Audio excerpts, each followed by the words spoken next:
On the freighter at night, Kimi isn't anywhere near the area, and Omar tells Doc Gray about the Morse code message he got from the beach, about him washing up on shore with his throat slit. Doc Gray says, "But I'm the doctor." Then Big Bad Kimi comes strolling up and orders Frank to get the copter ready. When Frank says no, Kimi goes up behind the doc and slits his throat, throwing him overboard. And I would be freaked out if I was Omar, but he doesn't seem to be too worried with the prophecy that just came true. Galt comes up and holds a gun to Kimi from about 20 feet away.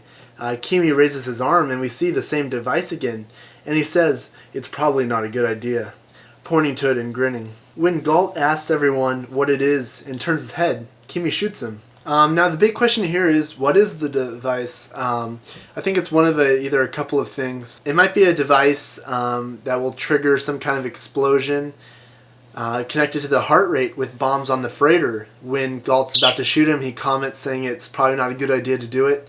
I think the protocol stated that if Kimi is to die, that no Losty is allowed to leave the island with the freighter. So when Kimi does die, the device could cause an explosion to go off on the freighter. Or it could be some kind of anti-smoke monster device, similar to how the sonic fence repels Smokey. Or it's just an iPod and he wants to get pumped to go into kill mode again. But the device in real life is a Korg digital metronome, as we can see here. Obviously the prop guys have changed some parts. Frank doesn't want anyone else to die, so he gets the helicopter ready and turns the satellite phone on, putting it in a backpack. We go to Jack's group for the first and only time this episode, and they hear the helicopter coming. As the helicopter passes over them, they all head to the shore, and a package is thrown out and lands on the beach, ticking. Yes, I did think it was a bomb at first, but it turns out to be Frank's backpack, and Jack pulls out the phone and he says, "I think they want us to follow them." No, Jack. Confirmation came this week that island time appears to be ahead of freighter time, because Doc Gray's body appears on the island before he's actually killed off the island. Also, the executed doctor being shoved overboard without the stitches goes with the idea that going through the time storm with his body reverted back to a previous state in which he did have those stitches. The rocket in episode 3, if you remember, arrived 31 minutes after it was supposed to on the island. But the doc's body arrives a day before he was actually killed off the island. So to me, it doesn't seem like there's a set formula to determine the time differences on the island. The last part of this episode is at Jacob's cabin. Ben states that he's not going in, that his time is over, and Hurley's just a chicken, so Locke goes in. The door creaks open. Locke sees a figure sitting in the dark. Another figure can be seen in the corner. Locke asks if the figure is Jacob, and it says no, but I can speak on Jacob's behalf. And it turns out to be Christian.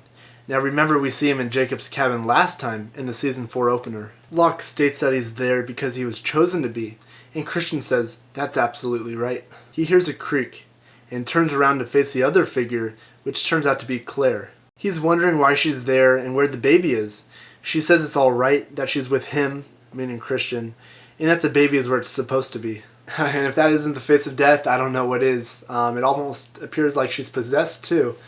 Last week I brought up the whole idea about Claire actually dying in the house explosion, which is seeming to be the case here. Christian lets Locke know that only one question matters, so John asks it: how do I save the island?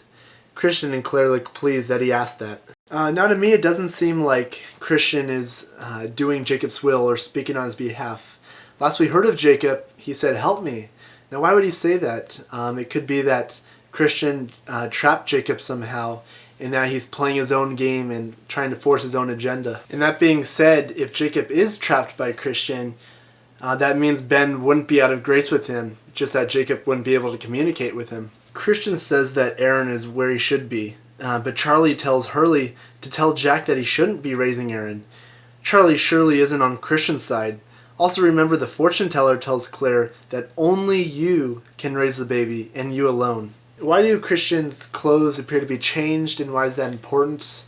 Well, an idea is that an apparition only appears to you as you last remember it. So for Jack, he remembers his dad last from the coffin where he was wearing a black suit and the white sneakers. For Claire, she remembers him in the casual clothes.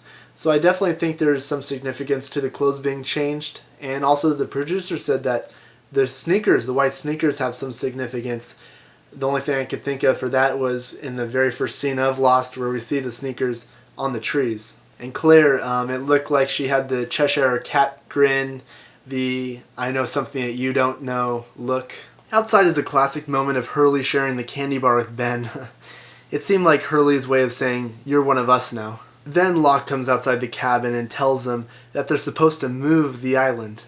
Okay, so moving the island, I'm sure many of you think this too, but I'm pretty sure that it doesn't have to do with where the island will move, but when. Okay, let's imagine for a minute the island's like a big giant pie with hundreds of slices. And let's say you leave the island along a particular heading, say aligned with one of the lines from the slices. You would arrive off the island in a different time back in the world. Only one of the lines aligned with a particular slice will take you off the island in a correct time or present day. Like how Michael and Frank took their 305 or 325 headings depending on where they were. If there's a way to rotate the location of the island, it would throw off all known coordinates, and the settings the chopper had used to get there would in effect hide the island again. As we know from the podcasts, the producers have said there'll be another purple sky, like the one that at the end of season 2 when the hatch was blown up.